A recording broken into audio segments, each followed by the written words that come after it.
Hey, what's going on, everyone? This is Mitch. Good Monday evening to you all. Hope you guys are doing well out there and hunkering down ahead of this big time storm system for you folks in New England, the Northeast, and everybody out there. Certainly going to be a big storm for a lot of folks, and we're going to break it down in great detail one more time for you guys. I know I really said last night's video was really the last really long detailed one, but we're going to break it down pretty good detail in this one too. Get you some pretty good information. In some areas it's already snowing out there. It's raining in a lot of areas. It's snowing in those higher elevations. So we're going to try to figure this out one more time for you guys because there has been some changes, and some people that are winter weather fans might not like these changes. That doesn't mean this is exactly what's going to happen. But I think it's important that we keep you guys updated all the way into this really unfold. So that's what we're going to do.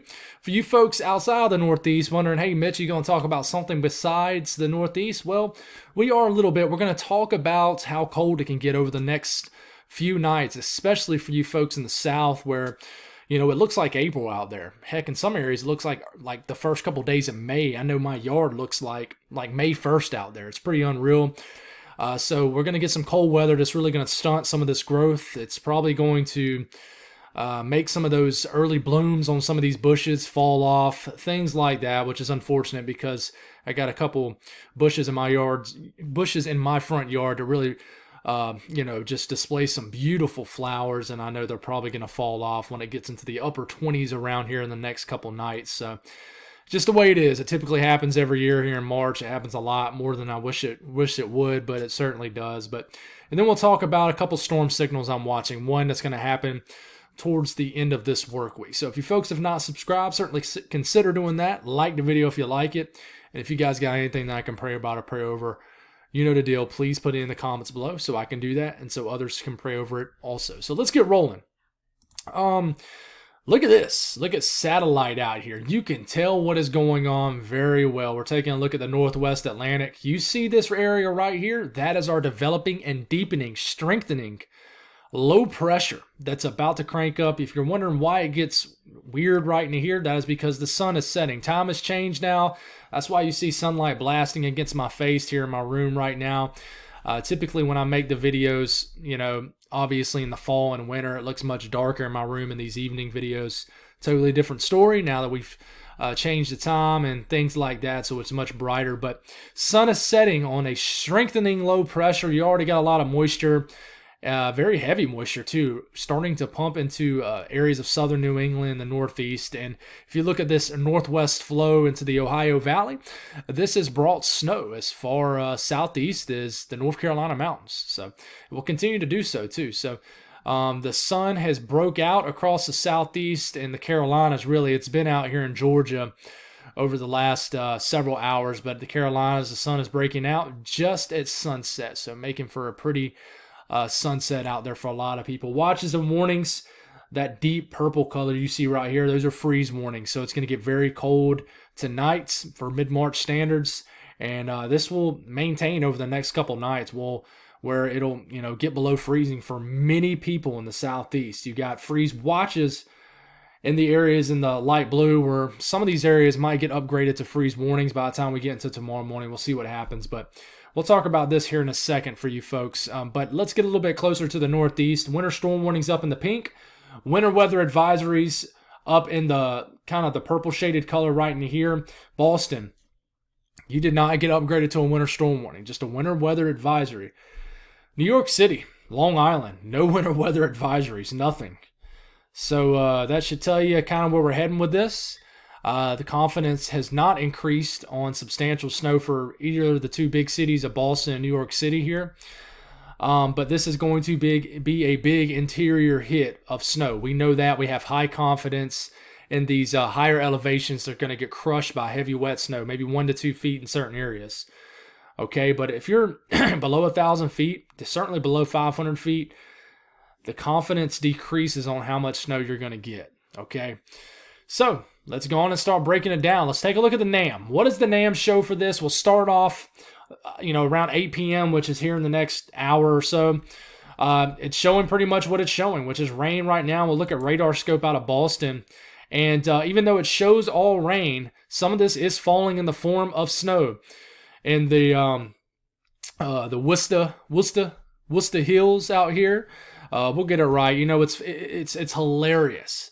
For even you folks, I know you're laughing at me pronouncing it, but I have seen 3 different ways to say this and people being very highly confident that that is the way to say it. Some people say, hey, pronounce it more of the Worcester. Some people put an I in it and say Worcester. And then somebody actually sent me an audio on Facebook, which was very helpful. I think his name was Todd, and he said Worcester. So I'm going to roll with that. Worcester. Is actually reporting a little bit of rain-snow mix, but if you actually get into the hills just west of town, it's snowing, okay? And it's already snowing down here in the Litchfield Hills. The Berkshires, it's probably snowing in these regions too, but you're reporting rain here in the Hudson Valley. So this will change. By the time some of you folks watch this, it'll be a different story, right? But this is kind of what's going on right now. Plumes of heavy moisture. This is all heavy rain down here in Long Island and up to, not Long Island, I'm sorry, Rhode Island up to Boston and portions and most of Connecticut. So let's keep this rolling. The latest NAM keeps it rain for all those areas. In fact, you're struggling to switch to snow even for areas here in southern New England. All rain, Long Island, most of Connecticut. I would argue that it's probably snowing in some of these hilly regions of central Mass, the Worcester Hills. And certainly in the Berkshires, it is definitely snowing. It's pouring snow here in the Catskills, Vermont, New Hampshire, all snow. Southeast New Hampshire might be hanging on to rain for a time. We'll get into Tuesday morning around 8 a.m. Snow really gets pushed west all the way back to Buffalo, the Finger Lakes, Binghamton, Syracuse, snowing in the Poconos really heavy, but it's still hanging on to rain based off the NAM and the Boston area. This is when a big band of precipitation sets up and starts to pivot north and then northwest. And this is when you will have a chance to switch to snow for New York City and portions of Long Island and further south into New Jersey. And we keep this going here. At this point, we get into about mid to late morning, around 11 a.m., switches abruptly to heavy wet snow in Boston, even south of Boston, Rhode Island. You're struggling. You're struggling along the coastal regions of Connecticut, but it's snowing certainly in the higher elevations. This will be elevation driven, meaning you can go just several hundred feet up higher in the atmosphere, higher in elevation, and you could have a few more inches of snow than areas lower than you. But this is we stop it here. Late morning tomorrow, corridor very heavy snow stretching from just east of Buffalo all the way up to the southern portions of Maine and everybody in between. And you keep this rolling. The wild card for Boston and eastern Mass is this. Will this low pressure try to tuck in west and actually almost move over the city of Boston? If that happens, you get a dry slot, which means all the heaviest precipitation gets shunted to your west and starts to blast, continues to blast all these areas in Vermont, New Hampshire, the rest of Massachusetts, Connecticut, Rhode Island. It's still snowing, but look at this area of almost light snow to almost hardly no snow in Boston. So this is going to be kind of the gyp zone where you get gypped. It's certainly going to have a high possibility of happening for somebody. Okay, and this low pressure tries to tuck into the coastline. It's going to happen for somebody along the coast. And you're probably going to have some kind of like subsidence bands between two huge bands of snow that sets up just west of the low and way outside the low out here to the west somewhere. But like I said, I'll back it up here. This is going to be an intense band of snow that gets kind of thrown into the coastal regions of Maine. I'm talking 1, 2, maybe 3 inch per hour rates. A big time almost convective band that's going to have strong winds with it, and everything gets pushed into Maine. And then, it's still snowing all the way to Tuesday, late Tuesday night. And then you're dealing with some lingering snow all the way into maybe Wednesday evening for areas on and off in the Northeast. The HRRR model is very weird, and it doesn't do great in these situations. There's really no point showing it, but I will really quickly. We'll go very quickly. We'll go all the way to 2 a.m. tonight. Has it fully switching to snow in the Litchfield Hills. Pretty much all of central and western Mass. I think you'll struggle in this section right into here where there's lower elevation between the Berkshires and the Worcester Hills and things like that. Will certainly struggle right in this area, in this little valley, especially the southern sections right here. In fact, I think there's a community, what is it, Litchfield, I believe, here in Massachusetts, and I can actually look at radar scope and actually see. Springfield, I'm sorry, I apologize. Springfield, Mass could be one of those communities that does not get as much snow as maybe you were thinking you are or expecting to. But we'll certainly watch. You just might struggle with the rain snow line. But we're getting into Tuesday morning around 8 a.m. You're still struggling in that region. You see this section right here in central Connecticut into the Springfield, Massachusetts area. That's a struggle zone. At the same time, areas like Worcester, it just does not sound right me saying it. I know y'all are laughing like crazy at me watching from the Northeast, but it just does not sound natural. It almost sounds like I'm just making a sound with my mouth. But the Worcester area certainly could get a lot of snow. I would aim towards maybe 6 to 10 inches of snow possible for that region. But once you get into those hills, over a foot is possible. But I mean, you stop it here Tuesday morning, it's raining like crazy in Boston.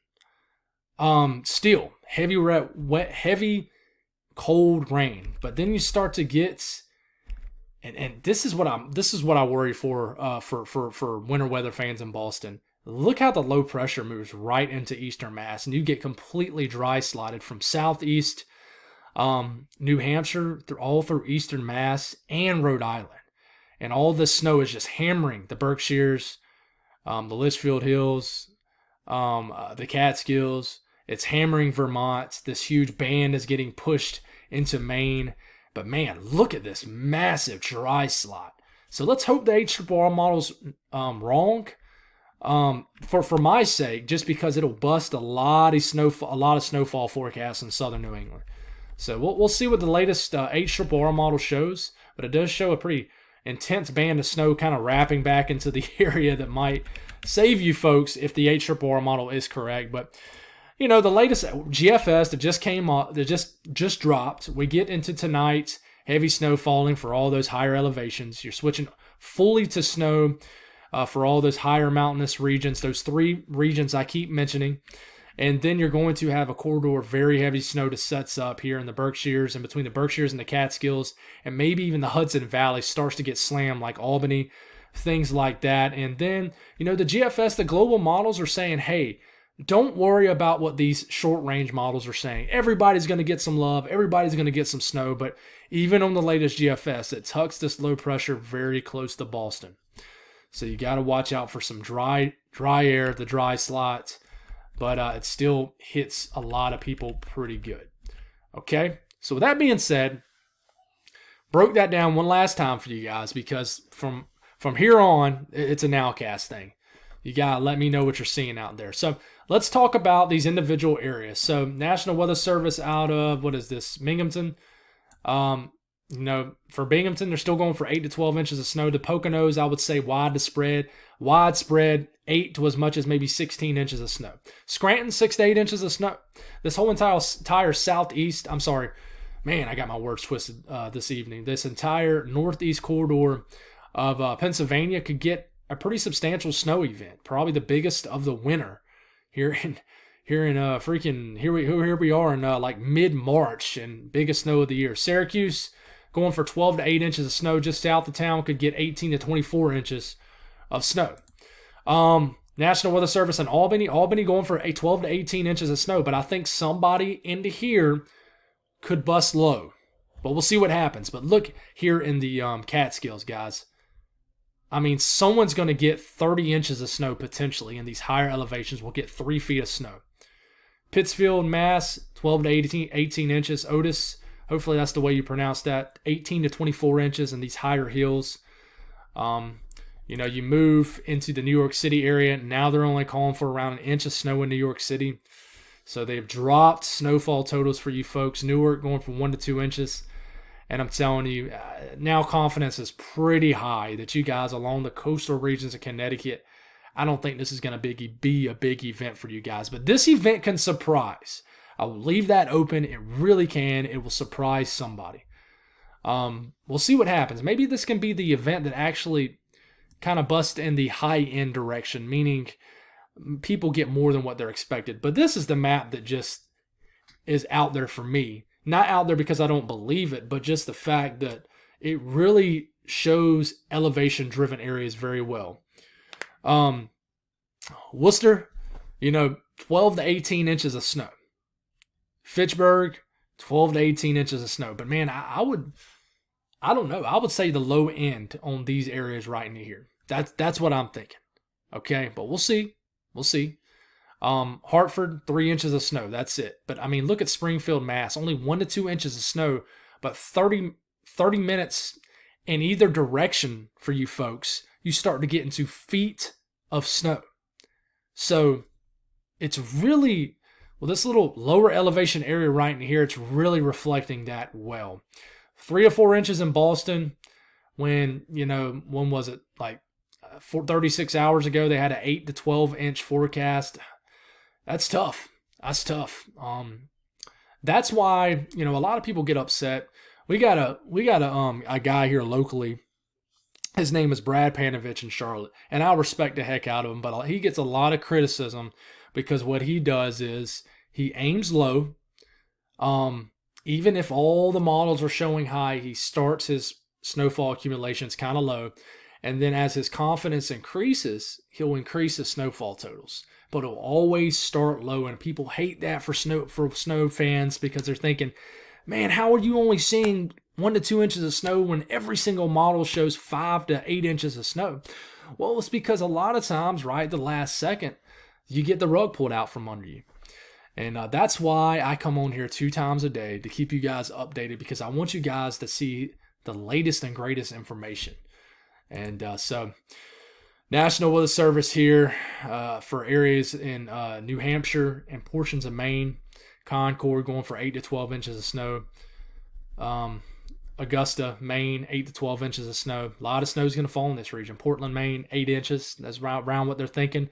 Big band of snow is going to blast into these ranges. More broader look at this for these folks that I missed out here in Buffalo, Rochester, Finger Lakes region.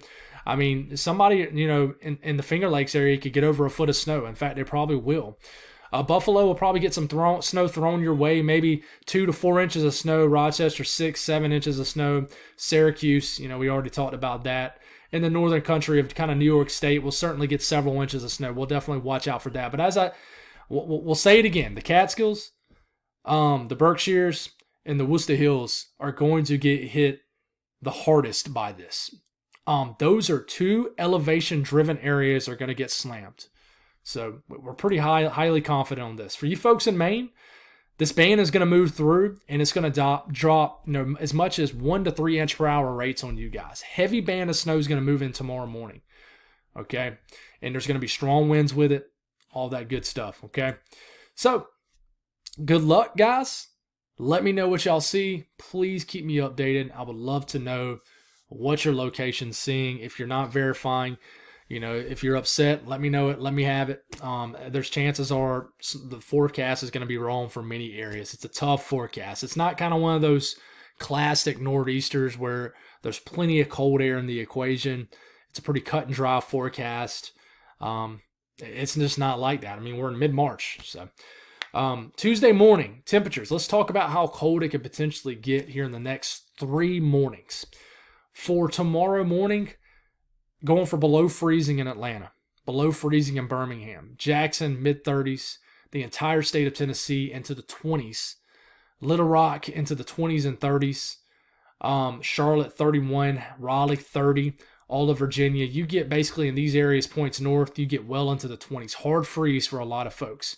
Even chilly in the northern areas of Florida where you're getting into the 40s, but no frost issues that I'm seeing for tomorrow morning. Okay? You get into Wednesday morning, the core of the cold air mass shifts a little east. You start to introduce some teens in the Ohio Valley in Ohio, Indiana, Kentucky, West Virginia, low 20s, upper teens. 30 degrees in Columbia, 29, 30 degrees here in Atlanta, upper 20s in Charlotte, mid to upper 20s in anywhere from Winston-Salem to Raleigh.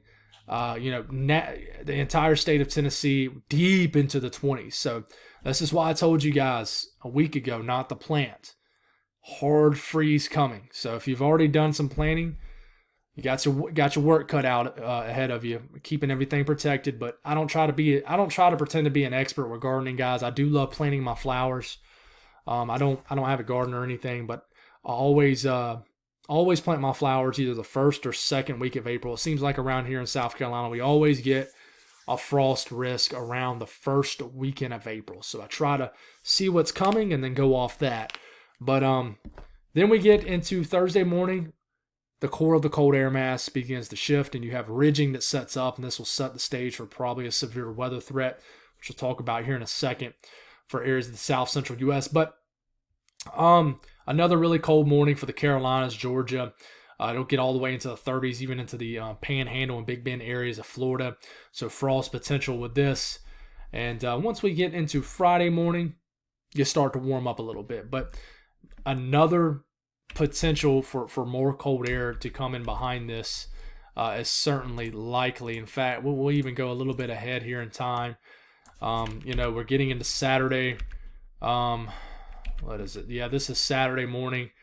Look, here comes the sub-freezing temperatures again. So another cold front moves in, and this is really cold air. It might be even colder than what's kind of moving in right now, right? Sunday morning, widespread 30s and 20s again for the mid-south and deep south. And Monday morning, yeah. So, I mean, we go all the way out to, we got ahead of ourselves. This goes all the way out to Monday morning. Okay, next Monday morning. So a week out from today, widespread 30s and 20s again. So, do not plant until April in the south. I'm telling you. I know that the warm air really psyched a lot of people out, but I'm just telling you now. But the central U.S., guys, we got a storm signal, and we're going to really start to talk on this tomorrow. But I will give you some good information on this really quickly. We're getting into Thursday morning. A lot of snow. Might. Nebraska's a big might right now, but there's a potential for a lot of snow in the northern plains, central plains. The latest GFS has an all-out winter storm cranking up for Nebraska, central Nebraska. This eventually moves into areas of eastern Nebraska, makes it into western Iowa. How far north does this get in Minnesota and Wisconsin? Well, I think it does get up there, but low pressure develops. You got a warm nose. This might create some icing issues for Omaha. Based off the GFS, it shows snow as far southwest as the Panhandle of Oklahoma and Texas. And to keep this going here in this low pressure, certainly further south than probably the European is showing, but we're getting into Thursday evening. A winter storm moves into Des Moines. You got snow moving into Minneapolis, but it looks like the worst is just to your south and southeast. But, we got to watch the track of this low pressure. This could be another big winter storm for you guys with the UP of Michigan, northern Wisconsin, and then moves out. And then we'll talk about this too. We might as well. So, and then we got to watch what's going on. There's a lot of people asking me about, Texas, because the GFS is, just like on this run, it really puts some cold air. Look at this little bit of snow showing up in Texas. I mean, this is under 100 hours. We got to watch this. Some winter weather for Texas. But really what you watch here is look at it is snowing in Mexico on the GFS this coming Saturday afternoon. And that tells you that there's a lot of shallow, cold air draping across the middle of the country. This is something we need to watch. It really is. It's snowing way down here in Texas, where it's been in the 90s for the last several days. The moisture, there's just so much cold air up here that is suppressing the moisture deep into Texas. So this is weird. We're getting all the way into Monday morning, and I believe this is as far out as the GFS goes. It probably keeps going here. It's still going. It's just taking its sweet time to get moving here. But you keep this going, guys. I mean, there's a lot of cold air that dumps into the U.S. late this coming weekend into next week. And if I was to switch it into the southeast on what it's showing, guys, I mean, there has been some teasing of a low pressure sometime early to midway next week. A lot of people are mentioning it, and here it is. We're getting into about 8 days out. Shows a low pressure developing, and I know a lot of people say this, but I would say if it was January, this would be an all-out winter storm for Georgia and the Carolinas, but it's not. It's mid-March. But it's teasing the idea of some wet snow in the mountains of the southern Appalachian Mountains. It's a cold rain for the Carolinas, but man, we got to watch this, because this is eventually could make its way northeast and just in general turn into kind of a big East Coast storm. Sometime next week, we could be dealing with another one. We really could. But the European with this system that we just kind of talked about, that we know have high confidence is going to happen, same kind of deal. The European has actually ticked a little bit towards the GFS. So it brings a substantial event potentially for Nebraska. We got to watch out Omaha. This would be rain changing to snow for Omaha, but it's still further north than the GFS. We get into Thursday evening. This brings heavier snow further north into Minneapolis. Northern Wisconsin cuts this low pressure right over Milwaukee. And if we were to keep this going, the European shows some mischief down here deep in Texas also. Wild stuff, guys. Really is. Just drops some really cold air for mid-March standards, mid to late March. And, shows some wild stuff. Snow in El Paso, Texas. So it's something we need to watch. And, if we switch it to the southeast as we're getting into early next week, it has the same similar track. In fact, it's cold enough for this rain to mix the snow in the Midlands. So next Tuesday. So do I think it's going to snow in South Carolina, the Carolinas next week? I don't know. I remember I told you I thought something weird was going to happen in the middle of the March or sometime in March. This could be the weird thing that we're talking about. I think it would be unreal to somehow manage to get snow somehow in on top of all the fully budded out leaves out here and things like that. But we got to watch this system early to midway next week. Okay. And then watch this weekend for Texas. So I feel like there's just going to be a lot to talk about. So that's all I got, guys. Thank y'all for tuning in. God bless all y'all. And talk to you in the morning.